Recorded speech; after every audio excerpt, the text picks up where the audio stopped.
Pessoal, bom dia. Bom dia. Muito fraquinho, por favor, bom dia. Bom dia. Isso. Eu sou muito daquela ideia de que educador, professor, gestor é aquele que levanta e fala, certo? Eu copio de Wittgenstein quando ele diz que filósofo é aquele que levanta e fala. Para mim, somos nós, educadores, aqueles que de uma forma ou outra, embora não tão respeitados quanto deveríamos, somos os que movem essa grande locomotiva que é este país. Perfeito? Tá? Então, eu quero em primeiro lugar agradecer o professor presidente da Undime de Tocantins, porque Bartolomeu foi uma simpatia que eu acrescento agora ao meu rol de amigos, certo? Então, agradecer pela oportunidade de estar aqui com vocês. Quero agradecer também toda a diretoria da Undime Tocantins e dizer que eu tenho uma relação muito bonita com esse estado. Faz parte da minha história de vida. Depois no lanche aí, na merenda, a gente conta para vocês a história. Perfeito? Tá? Quero agradecer também de forma muito especial a cada um de vocês, gestores e gestoras, que conduzem esse processo aqui no estado, que constroem essa educação que faz a diferença, certo? E embora talvez eu não possa conversar em particular com cada um de vocês, eu quero trazer também, em nome da Editora Positivo, o nosso abraço. E cá estou em nome da Editora Positivo, dizendo a vocês que é muito honroso a gente poder falar para uma plateia seleta como esta. A minha temática, gente, não é para 45 minutos, para uma hora. A minha temática é para uma manhã toda, ou talvez para dias, podemos tentar desvendar este dilema, digamos, que é o fazer avaliação. E a avaliação institucional, para nós, da escola pública municipal, ela ainda é uma incógnita, porque ela vem de todo um contexto muito amplo e prático do ensino superior aqui no Brasil. Embora em outros países a avaliação institucional já seja algo do cotidiano, né, do trivial, do dia a dia. Mas a gente vai dividir em três partes. A primeira, algumas reflexões que nos permitem entender um pouco melhor o contexto que estamos vivendo, contexto esse que exige que avaliemos, né, constantemente o que estamos fazendo, a perspectiva de algumas ações que são necessárias de serem feitas e, por último, pensar na possibilidade de resultado. Isso é o nosso país. Esse diferencial fantástico não é só uma questão de fauna, flora, belezas naturais, é um diferencial de pessoas, é um diferencial de categorias de formação, é um diferencial que de uma forma ou outra nos distancia, mas também nos aproxima.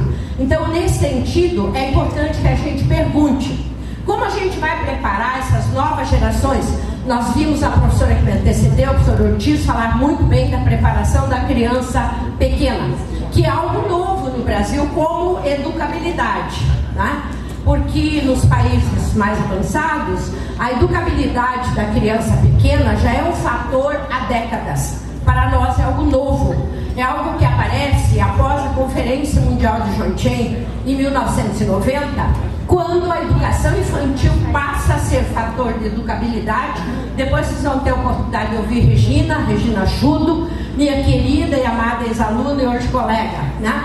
A gente não tem ex-aluno, né? A gente tem aluno que passou pela vida da gente, né? Mas nunca vai ser ex, é como ex-marido, né? Passou, foi, ou ex-mulher, passou, foi, mas faz parte, não é? Então a Regina é também parte da minha história de vida e eu fico muito honrada de mais uma vez poder partilhar com ela este espaço aqui de formação contínua com vocês, né? Mas a grande pergunta, né? Como é que a gente vai preparar essas novas gerações para o quê? Para que de alguma forma eles se situem dentro dessas, vai lá Lucas, dessas profundas mudanças de todas as naturezas. Eu chamo isso de disrupção. O que é disrupção? A erupção é o vulcão que vem e bota para fora. A disrupção, ela bota para fora e depois ela recolhe, e esse é um processo dialético de uma espiral contínua de vai e vem.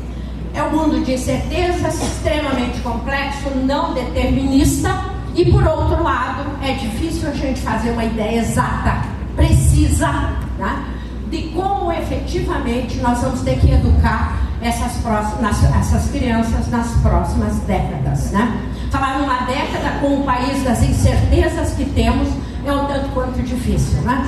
Mas o que significa isso? O que significa falarmos disso?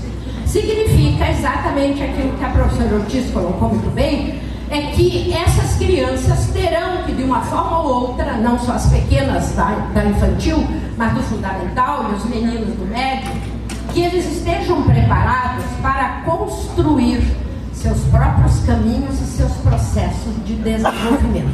Este é o grande desafio, que eles tenham autonomia, imaginação criativa, persistência e resiliência, né? Estejam aptos a observar o que está acontecendo, não adaptar-se. Não há que haver uma educação que adapte. Se houver qualquer tipo de educação que adapte, não é educação. Eles precisarão sim situar-se no contexto onde vivem. E na medida disso, eles terão que ser competentes. Eles terão que ser aquelas pessoas que tenham habilidades diferenciadas, que consigam ser autônomas, proativas, emancipadas e de alguma forma sejam protagonistas de seus próprios processos de vida quando precisam tomar decisões. Se vocês permitirem, eu vou contar uma historinha bem rápida, eu adoro contar histórias, de meu netinho Luiz Guilherme. Ele mora a 480 quilômetros de onde eu moro. Eu moro em Curitiba, capital do estado, mas eu sou de Palmas. Só que eu sou de Palmas fria, Palmas do Sul, certo? E a Palmas aqui é a Palmas do calor, né? Então, ele mora em Palmas e a gente conversa quase todos os dias por Skype, em função da distância. Dias atrás, tempos atrás, ele me ligou e disse assim: ô Dedei, eu sou Dedei, vovó é a outra chata. Ô Dedei, você sabia que vão tirar a prof. Rafa? Ele estava no pré-2. Vão tirar a prof. Rafa, meu amor? Por quê? Porque eu não sei. Mas, e daí? O que é que vocês vão fazer? E daí, Dedei, olha a mão. A mãozinha dele veio para a tela e ele fez assim. E daí, Dedei, a gente se juntou, parou na porta e não deixou ela sair. É uma coisa muito simples, mas é uma tomada de decisão e o mais lindo, coletiva. Perceberam? A gente se juntou, parou na porta e não deixou ela sair. É isso. Essa turma, né, eram 11 alunos, tomaram a decisão. Vocês querem saber se a prof. Rafa saiu ou não? Acabou não saindo. Por quê? A repercussão disso, a tristeza, a tomar a decisão deles foi tão forte que o Otávio, o melhor amigo de Luiz Guilherme, chega em casa e conta para os pais, triste também. Qual era o motivo da prof. Rafa sair? O esposo tinha perdido o emprego e mudar de cidade para ele trabalhar em outra cidade. E o Otávio chega em casa e conta. E o avô de Otávio é dono de uma empresa madeireira da região. Soube da tristeza da turma que se juntou, chamou o esposo de prof. Rafa e arrumou um trabalho para ele. Consequentemente, a prof. Rafa não saiu. Perfeito? Vocês percebem? Tomaram uma decisão, foram resilientes, extremamente resistentes à ideia de que não queriam ficar sem prof. Rafa, e agora, no primeiro ano, a prof. Rafa, a professora deles de novo. Nessa era da globalização, nessa era em que as comunicações estão disponíveis, nessa era em que os desafios estão latentes, o que a gente precisa? Lembrar que esta globalização, ela tem algumas características bem mais marcantes do que outras características se nós tivermos em épocas outras, né? Porque globalizações o mundo conheceu várias, mas a atual está ali, a minha esquerda, a direita de vocês, ela tem muita força. Por quê? Porque ela é centrada no econômico, é centrada no cifrão, é centrada na força do poder decisório de quem tem a determinação econômica na mão, né? A perspectiva da atual globalização nos dá a impressão que tudo está à venda, inclusive as nossas consciências. Então é importante que a gente pense, vamos lá, algumas características que nós estamos vivendo, o que nós estamos chamando de terceira e quarta. Em alguns lugares do mundo já é a quinta revolução industrial. E ela é centrada no quê? Ela é centrada na perspectiva tecnológica e virtual. ela é centrada numa característica com grandes desafios e é caracterizado pela revolução tecnológica sem precedentes. Ela é caracterizada por um consumo e uma circulação imensa de conhecimentos e saberes, mudanças radicais na organização da vida e na difusão do trabalho, na qualificação profissional. E tudo isso traz o quê? Profundas mudanças dos paradigmas da ciência, do saber e do conhecimento, que são as nossas ferramentas de trabalho na escola, que são as formas que de uma ou outra maneira servem de ferramentas para que a gente trate contra esse profundo processo de exclusão que nós temos hoje nessa sociedade altamente tecnológica. Por essa razão, aqui a gente já encontra algo que diz respeito à escola, que diz respeito ao que fazemos com saber e conhecimento, que diz respeito a como a gente pode superar esse agravamento dessa exclusão. Na verdade, trata-se de uma questão curricular e pedagógica. E por que ela é uma questão curricular e pedagógica? Eu vou fazer uma pergunta. Vocês conversam com os pais, vocês conversam com as crianças, que por pequena que seja, responde a vocês. Quando vocês dizem assim, o que papai e mamãe, ou para o papai e a mamãe, ou para quem cuida, o que você quer que seu filho seja quando ele cresce? Qual é a profissão mais destacada? Fala mais alto? Médico, medicina. Depois vem o quê? Direito, depois vem as engenharias, enfim, né? A educação fica bem longe, não é verdade? Embora seja a profissão de forma de todas as demais, né? Então a gente tem uma força, né, nesse aspecto. E eu vou dizer a vocês que a profissão do futuro, mas não do futuro como daqui 100 anos, a profissão do daqui a pouco e do agora é da área de saúde, mas não é a medicina. Não é, professora? E eu direi, é a enfermagem. Nossa, professora, mas eu tenho minha irmã, minha cunhada, minha sobrinha, minha tia que é enfermeira, ganha pouco mais do que o salário. Como que é essa profissão do futuro? Eu vou relatar para vocês. É uma questão curricular e pedagógica para superarmos esse agravamento da exclusão. Só que é uma profissional, essa a que me refiro, que não está sendo formada ainda no Brasil. Está sendo formada lá fora, mas está sendo captada a peso de ouro, porque o salário que essa profissional ganha é talvez muito maior do que muitos médicos. É aquela profissional que está ali na UTI ou nas CTIs. É aquela profissional que organiza o processo todo. E esta profissional não é formada ainda no Brasil. Ela vem lá de fora, ela é pega a peso de ouro para os grandes complexos hospitalares, Aston, Champagnat, etc., da vida, que são complexos hospitalares que precisam destas profissionais. Então, vejam vocês aqui, como a gente vai trabalhar com essas crianças, mostrando para ele que é só sendo médico que ele vai ter sucesso, mostrando a ele que existem condições, sim, inclusive na educação, de ele ser um profissional de sucesso.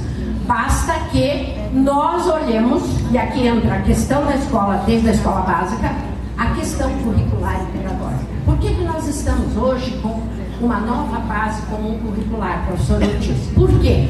Porque aqueles meninos que descobriram o ovinho e os ovinhos e fizeram todo aquele processo de investigação, esses já têm um caminho aberto, diferenciado. Eles não são os receptores, eles são os atores do processo e fazem a coisa mudar. Percebem a tal da aula invertida?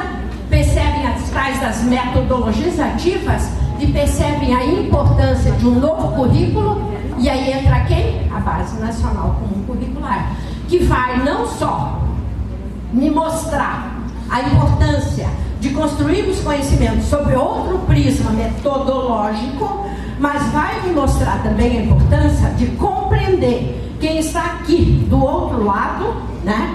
Que normalmente é o aluno que está ali, não é só ele que aprende, quem está aqui também precisa aprender. Aprender a fazer o quê? A fazer diferença. Essa é a grande característica que nós temos hoje na escola. E para que nós possamos, sejam elas públicas ou particulares, e para que nós possamos obter sucesso, nós precisamos rapidamente, não copiar o que está lá fora, mas fazemos um processo diferenciado aqui, neste país maravilhoso, que tem alguns aspectos que nenhum país tem. O Brasil tem 62% da sua população em idade economicamente ativa. Isso nenhum país tem. O Brasil tem de vez em quando aí umas ventanias, uma enchentezinha, mas nós temos o nosso território e há regiões que dá 4 safras por ano. Qual é o país que tem isso? Nós temos a estrutura de matéria-prima que pode nos fazer sermos o país, não do futuro, o país de um presente que nos faz ser diferentes. Mas onde está o grande gap, o grande furo, o grande déficit, professor? Está na questão educacional, que por último sempre vem, embora nos discursos políticos ele esteja sempre em primeiro lugar.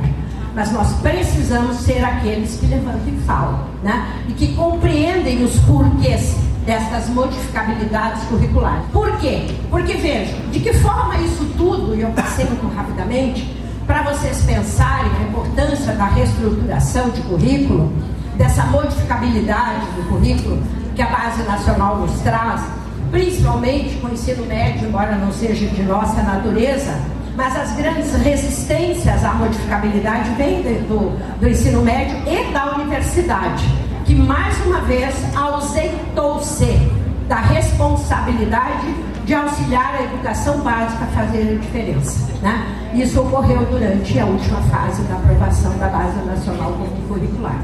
Por que tudo isso faz diferença? Porque as crianças e jovens do contemporâneo nascem clicando. Eles estão todos num contexto digital, portanto eu não posso trabalhar analogicamente com eles. Eu preciso pensar com eles de que forma as coisas vão acontecer. As soluções, portanto, não podem ser mais convencionais, porque as perguntas que eles nos fazem também não são convencionais.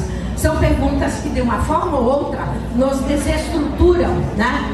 De uma forma ou outra, isso vai mexer com a forma de organização, com a forma de estruturação da gestão das redes e das escolas, né? Na medida em que se pensa esses avanços que devem ser feitos, né? Esses saltos qualitativos que devemos fazer, automaticamente nos mostram a importância da escola tratar com essa diversidade. Veja, nesse processo de mudança, eu posso aceitá-lo ou vê-lo como uma ameaça, mas eu posso vê-lo como uma oportunidade.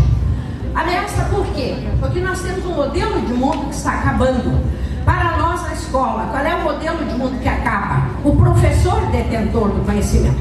O professor que deposita o conhecimento na cabeça da criança e do jovem. Temos uma perspectiva, vejam as comunicações. Houve mudança ou não houve? Enquanto eu estava sentada ali, num clique eu conversei com amigos meus lá em Portugal. Respondi questões. Num clique eu respondo questões lá da China, da Ásia. O fato está lá, a bomba está explodindo lá, ela está dentro da sala de estar da minha casa. Isso é inegável. É uma realidade inegável, que de uma ou outra forma nos mostra que este modelo do mundo tem um ponto de exaustão. Não é que a gente negue os benefícios e as conquistas que esse modelo de mundo nos trouxe. Basta olharmos esse ambiente, está cheio de exemplos, né? O ar-condicionado, a água tratada, a facilidade da ilustração, a gravação, os celulares que estão na mão de vocês, que por sinal não são fabricados no Brasil, são montados aqui, porque o chip, o cérebro da coisa é feito lá. Entende? Então, percebem a nossa dependência? Por quê? Porque alguns itens de alta tecnologia não são feitos aqui. Embora tenhamos jovens que estão sendo caçados a pé de ouro para serem levados lá para fora. Estamos nesse momento com a BIT Educar em São Paulo. Quais são os grandes centros, as grandes temáticas da BIT Educar? Questão tecnológica, relação com a educação e captação de startups. A molecada fazendo a diferença. E esses jovens já estão lá fora. Eu tenho um exemplo para falar para vocês que é de minha casa. Minha neta, com 21 anos completados agora, 13 de março. Entrou com 16 anos na faculdade de Engenharia Mecânica. Era o que ela queria. E me pediu, vó, posso entrar? Ela passou em 5 vestibulares. Posso ir nesta faculdade? Eu falei, mas por que, meu amor, você passou em 2 universidades públicas. Vó, com o tempo a senhora vai entender por que eu queria nessa. Então tá bom, vamos lá, fazer essa matrícula. No segundo, entrando para o segundo ano, ela já foi chamada por uma empresa de alta tecnologia e ela já entrou lá como trainee. Em 6 meses ela já estava registrada como funcionária. E hoje ela está na cidade de Charlestonville, na Carolina do Sul, trabalhando com a empresa Bosch. Ela acabou de formar. 2 meses antes do final da formatura, ela foi convidada pela Bosch para ir. Nunca pegou um exame, deu aula de matemática para os colegas em muitos momentos. Ela foi convidada e hoje ela está trabalhando na Bosch, nessa cidade onde eu citei, com um pequeno salário de $4.000 por mês. Vocês acham que ela voltará para o Brasil? Eu cito um caso. Vocês devem ter casos na família, nos amigos, que os cérebros estão sendo levados lá para fora. É uma questão curricular também, tá? E aí ela mandou-me uma carta, um e-mail essa semana, dizendo-me que recebeu um convite, convite da direção-geral da Bosch para ir para a Alemanha a partir do final do ano trabalhar com controle de qualidade. Ponto. É um caso, mas são miríadas de casos. Lá na Vite Educar, isso está acontecendo. Com aqueles garotos das startups que fazem inovação, que fazem mudança, que estão naquele modelo de mundo que está crescendo, que está oferecendo oportunidade, um mundo disruptivo, o mundo da incerteza, da complexidade. Este mundo tem que vir para dentro da escola, porque até aqui a escola está fazendo de conta que não tem nada a ver com isso, tá? Principalmente a escola básica. E tem muito a ver com isso, sim. Este modelo de mundo que nós estamos falando é que nós estamos exatamente neste ponto, tá? A gente sabe onde está o ponto X deste acabamento do modelo de mundo. Está na insatisfação com isso que este mundo nos legou, em todos os âmbitos, né? No organizacional, no educacional, no pedagógico, no político, no social, no cultural. Há uma insatisfação tremenda.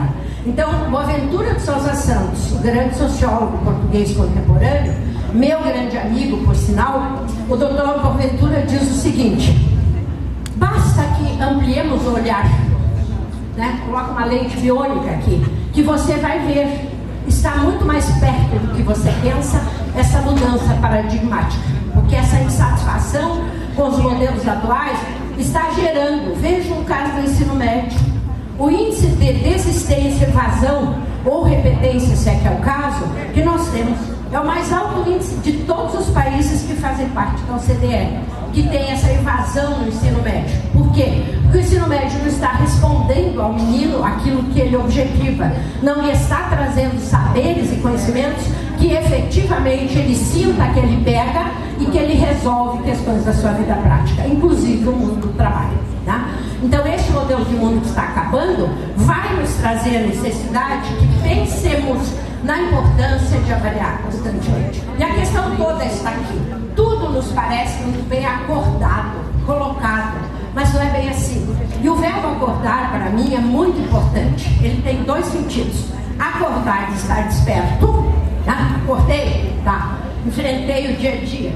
E o acordar de fazer os acordos. A base, professor, é o acordo. É o acordo entre o Estado brasileiro e a sua comunidade educacional.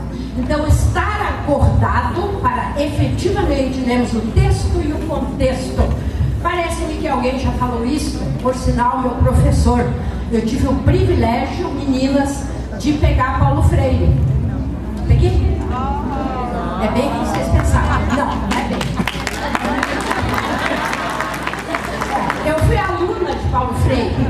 E Paulo Freire dizia pra gente, né? Viu que bonitinho? Faz tempo, né, professor? Gostei do seu gesto, viu? Vou copiar, tá? Ó, faz tempo, né? Eu já fui aluna dele lá pros 40 e alguma coisa, né? E ele dizia assim: meninas, vocês precisam ler o texto, mas vocês têm que ler o contexto. O que é ler o contexto? É estar acordado para. Isso é uma lição que eu aprendi. Oba, querida, muito obrigada. Viu? Quem está acordado percebe que era hora de eu tomar uma aguinha, né? Tá?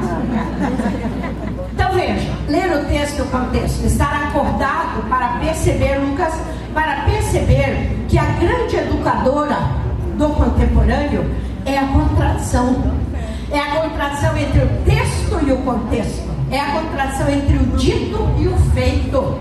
Porque vocês vão ter um desafio muito grande nas escolas, que é o convencimento, a sensibilização de vossos colaboradores, para que efetivamente não digam como sempre, fechei a porta e cá dentro mando eu. Se vocês puderem, nem fechem a porta, tá? Porque a escola que a gente precisa e que a gente quer avaliar é essa escola onde nós não teremos paredes. Daí vocês vão dizer, nossa, prof, mas você está falando que tem que ter uma parede? Dá para construir um barracão sem parede? Não é disso que eu falo. Eu falo das paredes de indiferença. Estas precisam ser derrubadas urgentemente. Entre nós, a gente se juntar, né? A gente percebeu o quanto isso é importante. Por isso, professor, uma instituição como a Undime tem uma importância tremenda nesse contexto da gente se juntar, de a gente fazer diferente, de a gente ter a coragem de superar as contradições, de perceber que os problemas são comuns. Eu disse a vocês o número de municípios que eu já trabalhei, e em todos eles os problemas são comuns, apenas muda o endereço. Por quê? Porque nós trabalhamos com pessoas, e as pessoas, seja em qualquer parte que seja, têm características comuns, no sentido do seu pleno desenvolvimento, e é com isso que a educação trabalha. Então, derrubarmos as paredes de indiferença, tirarmos as fechaduras das portas que nos isolam, dos muros que nos separam, embora nós tenhamos aí ainda pessoas querendo construir muros. Vencer essa contradição é que nós percebamos que nós estamos no mundo global. As economias, embora sejam locais, estão altamente influenciadas por características externas, né? Parece que a expressão local perde sentido, ela deixa de ser relevante, passa a ser supérflua. Nós vivemos onde os menos competentes estão sendo substituídos pelos que em algum lugar do mundo oferecem melhores condições e melhor preço. E aí nós estamos sendo substituídos. E se a gente perceber, este fenômeno está na porta da escola. Vocês vão dizer, não, mas na escola básica não tem isso ainda, professora. Eu digo a vocês, em 87, quando eu estava nos Estados Unidos fazendo meu doutoramento, eu convivi pela primeira vez com notebooks. Na verdade eram os bloquezinhos dos molequinhos que nunca. Eu fiquei bem ao norte dos Estados Unidos, na região do Wisconsin, e aí eu ia muito ao Canadá. Eu tinha amigos que moravam lá. As crianças da pré-escola, eu falo de 87, levantavam de manhã, se arrumavam, sentavam-se na frente dos seus notebookzinhos, que eram aqueles tabletezinhos um pouquinho menos aprimorados dos de hoje, e respondiam as questões. E a professora trabalhava com eles lá da escola. Como professora? Depois eles tinham dias de frequência. Por quê? Porque grande parte do território canadense fica 6 meses embaixo da neve. Então é uma solução. Isso é educação à distância. E era da pré-escola. Talvez isso demore para chegar. Agora há um fator interessante. O professor, mesmo que a distância, é fator imprescindível. Então, nesta avaliação, o professor tem que ser colocado como elemento definidor, imprescindível, insubstituível. Porque mesmo na educação à distância, há que haver quem prepare o material, quem corrige e quem avalia. E somos nós. Eu não sou contra a educação à distância. Eu só entendo que, para trabalharmos com essa área, hoje no ensino superior, né, nós precisamos desenvolver outras habilidades e competências. Olha o desafio, tá? Aprendermos a trabalhar com esta modalidade. Por quê? Porque você pode estar abrindo um outro leque no seu exercício profissional. E é este profissional que as grandes empresas educacionais caçam a peso de ouro para vir trabalhar consigo, para preparar bons materiais. Quiçá, pode ser não a tão longo prazo, mas nós vamos ter que enfrentar essa realidade. Bem, olha aqui, eu passei algumas ideias. Alguns desafios que nós temos para esse contemporâneo: abundância, automação, deslocalização, precarização do trabalho e, acima de tudo, a degradação de valores. Em um mundo onde o ter está acima do ser, esses elementos são elementos que podem ser até, são consideráveis, mas podem ser dispensados. Eu vou passar isso aqui. Vejam, alguns avanços dos últimos 30 anos em diferentes domínios que a escola precisa começar a incorporar. Quando ela se avalia, quando ela pensa a dimensão curricular, e a avaliação passa por essa questão. Como é que é a organização curricular? Vocês vão construir os projetos pedagógicos, já estão trabalhando nisso.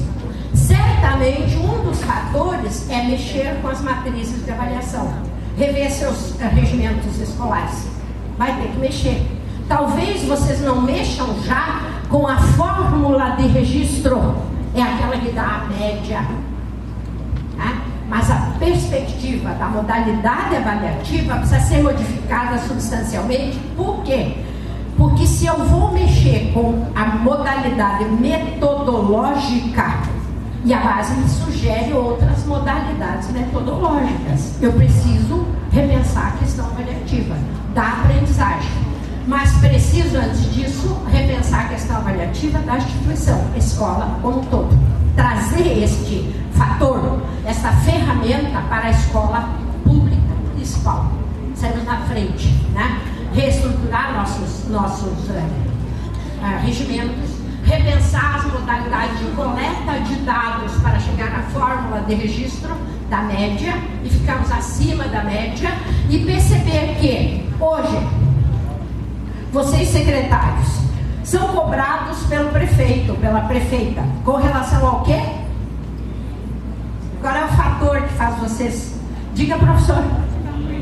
Exatamente, a avaliação da aprendizagem, mas também a avaliação da aprendizagem vai nos gerar o quê?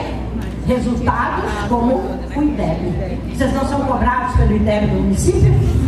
Ai, se cair, né? Então, aí entra a importância. A avaliação da aprendizagem é fator somatório à avaliação institucional.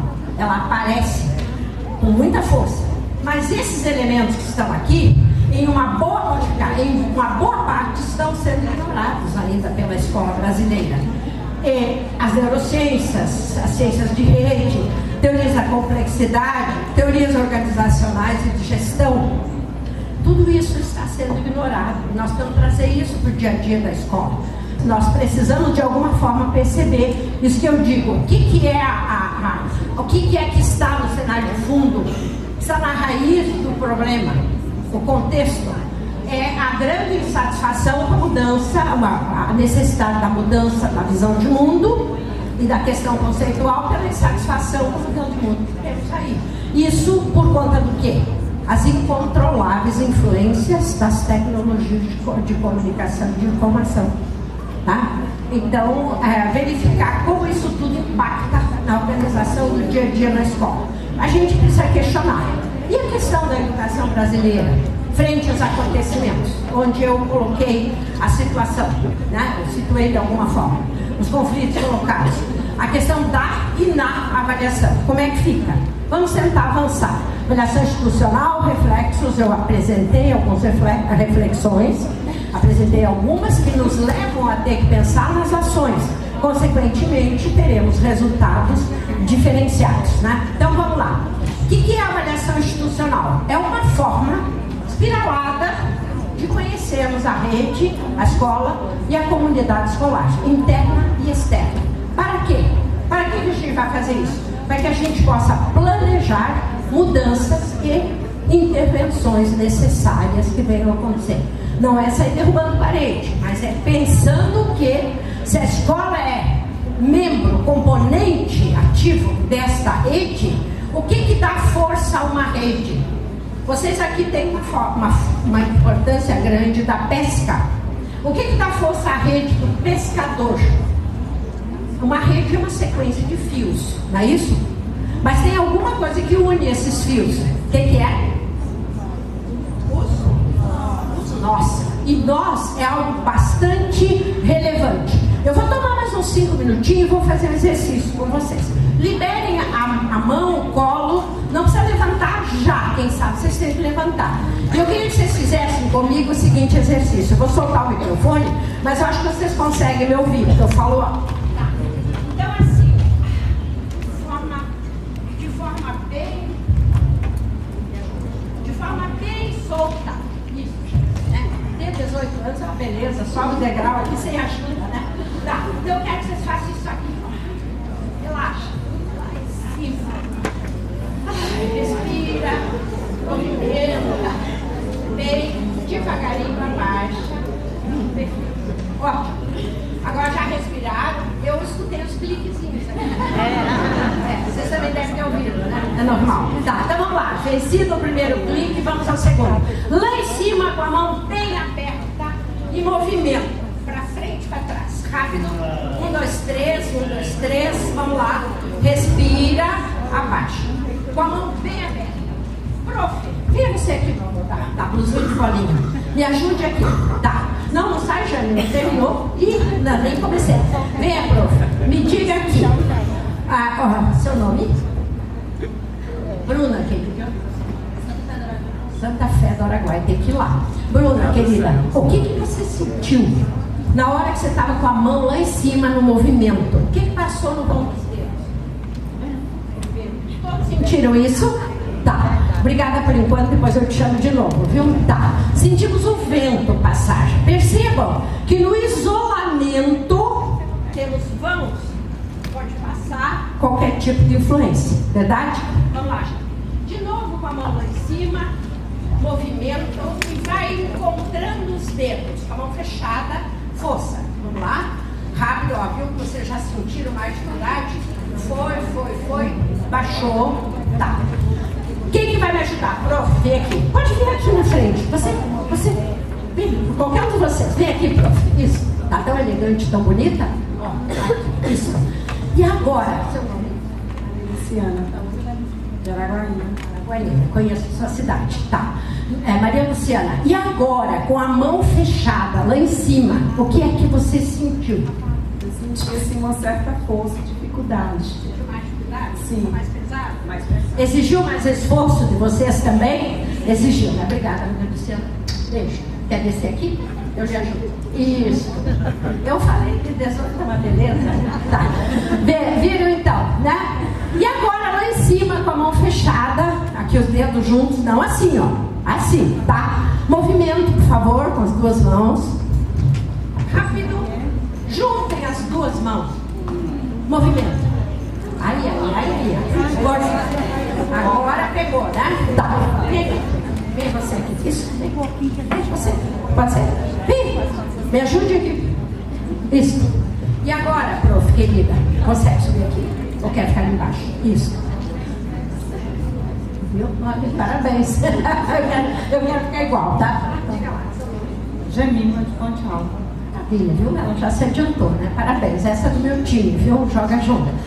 Janine, Jamima. Lindo nome. E agora, Jamima, com as duas mãos juntas, o que você sentiu? Mais resistência. Sim. Exatamente. Obrigada, minha querida. Tá? Vai lá. Agora lá em cima, com as duas mãos juntas. Já começa com as duas juntas. Agora é que o bicho vai pegar. Movimento. Movimento. Duas mãos, todo mundo tá bem. 4 mãos juntas, por favor. 4, movimento.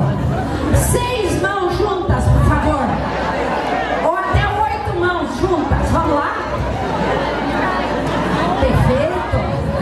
Quem sabe até possam ser 20 mãos juntas, não sei. Eu percebi o grupo aqui, tá? Eu percebi o grupo aqui que juntou mais rapidamente as mãos. Eu sei que meu tempo tá apurando, mas me aguarde um pouco aí, tá?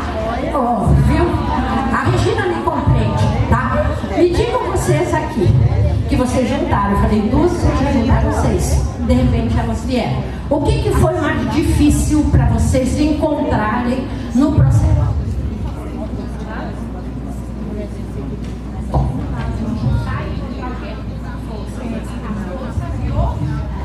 O movimento, o ritmo do movimento. Então, quando eu estou sozinha, isolada, eu posso de alguma forma parte. E eu faço bem, independente das influências que vão entrar nos vãos. Quando eu junto e quando eu contemplo esforços somados que a avaliação institucional pede, é que nós de alguma forma possamos trabalhar com as intervenções e as planificações, não só o planejamento. O planejamento é algo pronto. A planificação é o processo. Lembram lá do Paulo Freire? Vê o texto e vê o contexto, né? Então é o processo para que as metas e as ações sejam claramente definidas e que eu possa acompanhar os resultados inovadores e críticos, mas que vocês façam exatamente como o mundo. Perceberam a contradição entre o dito e o feito? E é dentro dessa perspectiva que muitas iniciativas valiosas se perdem. Então, o que efetivamente a avaliação institucional garante? É um olhar alongado sobre a instituição, é um olhar alongado sobre a rede que vocês comandam. É aquele olhar que me faz ver aquilo que está exposto claramente, mas me faz ver aquilo que está oculto e que de repente eu preciso trazer à tona para melhorar o processo.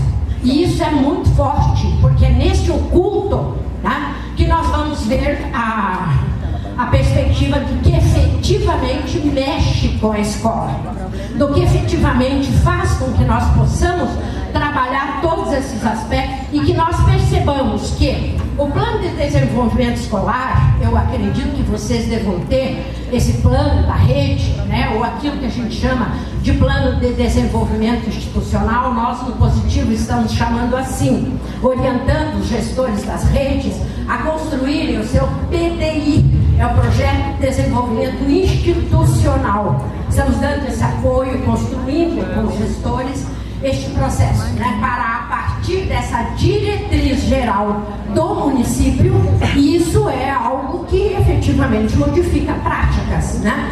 Nós possamos ter as luzes para indicar a sequência do projeto político-pedagógico, que é onde vai estar o currículo. Perfeito? Não está na base o currículo. Não está na proposta curricular do estado de Tocantins, ou de Goiás, ou do Pará. Não está. O currículo vai estar no projeto político-pedagógico. Portanto, aqui vem a questão da importância da avaliação institucional. Para a escola se entender situada, respeitada e valorizada, ela precisa entender o contexto onde ela está. Olha o Paulo Freire aí de novo, né? Que contexto eu estou? Que característica meu contexto tem? E a avaliação institucional, ela tem também o âmbito externo, onde eu vou ouvir a comunidade. E eu trago, a professora Ortiz colocou muito bem as perguntas, né? E quando ela colocou as perguntas para a educação infantil, no cenário de fundo de suas questões, professora Ortiz, estava a questão externa. Quer dizer, como é que a comunidade está vendo o que eu estou fazendo aqui? É isso que a avaliação institucional contribui. É isso que a avaliação institucional possibilita. Que nós vejamos efetivamente a perspectiva de como a coisa acontece. E há passos. Vocês podem até comprar um projeto, comprar um plano de avaliação institucional, mas ele não vai ter o sabor da construção por vocês, né? Por simples que seja, que ela nos dê condições de fazer sensibilização e conscientização, que ela nos permita a fidedignidade e o sigilo necessário e que ela nos dê segurança e confiabilidade na coleta e no uso dessas informações. Para quê? Para tomar decisão, a gente se juntar. Se vocês fizerem isso, estimularem as escolas, deixa você, poxa, lá vem a professora Zita dando mais serviço para nós. Não é mais serviço. É a possibilidade de nós efetivamente termos uma clara matriz. Não é só o censo que me dá isso. O censo me dá quantitativos. Eu preciso dos qualitativos. E os qualitativos vão aparecer aqui. Estou chegando lá. Aqui eu vou passar, são algumas informações, né? É importante que a gente pense que a rede e a escola, pela Constituição, pela LDB e agora pela Base Nacional, tem sua autonomia preservada. Então é importante que a gente valorize isto, e isso é constitucional. Vamos lá, tá? Então, a partir disso, a gente vai ter bons desempenhos do IDEB, porque a gente vai conseguir mostrar inclusive para a comunidade externa, a relevância dessa escola estar ali. E a grande pergunta que a gente precisa se fazer: com esta escola ou sem ela, esta comunidade é a mesma? Ou fazermos a nós mesmos a pergunta: comigo ou semigo, professora, esta escola é a mesma? Qual é o diferencial que eu faço no contexto, né? Ameaça e a oportunidade, que eu falei lá no início, né? Ameaça quando de alguma forma nós só vamos produzir os bons funcionários. A oportunidade é quando a gente vai conseguir desenvolver cidadãos capazes para exercer autonomamente a sua condição de cidadania, que possam tomar decisões, criar valor, desempenhar-se dentro e fora da escola com qualidade. E aí a gente vai conseguir entender os porquês de que nesse mundo que a gente tanto fala, que a gente tanto divulga a importância da diferença e a importância da complementaridade. Por que que nesse mundo os sistemas educativos ainda insistem em formar, né, como se fosse a esteira de produção lá do período taylorista-fairlista, né, do período da sociedade industrial? Por que que nós ainda continuamos com isso? Vamos lá? Então vejam, né, qual educação a gente vai precisar? Vejam a fala do professor: sai da janela, prepara-te para o mundo. Ou seja, vem aqui para a tua carteira individual. E a menina responde: mas o mundo está ali. Por isso eu falo de paredes. É deste mundo que nós falamos. Vamos lá? Bem, apesar de tudo, a avaliação institucional, é importante que a gente lembre que existem pessoas, vamos lá, instituições e pessoas que sonham com o futuro. Mas existe um sem número de pessoas que passam a vida criando o futuro. Então, pessoas que criam o futuro. Como é que você se entende? Como gestor que faz o trivial? Ou você se entende como um profissional que mantém as conexões e ignição? Que o melhor modo de agitar as sinapses, aqui ó, para fazer acontecer, é fazer com que pessoas e ideias diferentes nos desafiem, para que nós efetivamente possamos pensar e agir. Quem era Carmine Gallo? Carmine Gallo foi o biógrafo de Steve Jobs. Quem foi Steve Jobs? Se vocês não sabem quem foi, vocês têm ele na bolsa ou no bolso, na mão. Foi o criador dos smartphones, mudou a realidade do mundo. E ele foi um jovem que saiu da caixinha. Ele foi um jovem que derrubou paredes. Embora tenha tido uma vida curta, ele nos impactou com a sua descoberta. Então são essas pessoas. E o Carmine disse que, não sabendo que era impossível, Jobs foi lá e fez. Tá? Todo mundo dizia que não dava certo. Microsoft, ele ouviu grandes gestores dos Estados Unidos dizendo que não ia dar certo. Deu, e não só como deu, está sendo aprimorado. Então, nesse sentido, por favor, para fechar, certamente vai haver pessoas que não vão reconhecer o trabalho de vocês no dia a dia. Mas lembrem-se que o sol dá o mais belo espetáculo ao amanhecer. E neste momento, muitas pessoas ainda estão dormindo. Então vamos acordar. Vocês têm aqui meus dados, e se o professor permitir, eu vou deixar esses dados, os slides com vocês. Depois o senhor pode mandar para cada uma das secretarias à disposição. Nós preparamos esse material para vocês. Agradecida, um beijo no coração, muito sucesso.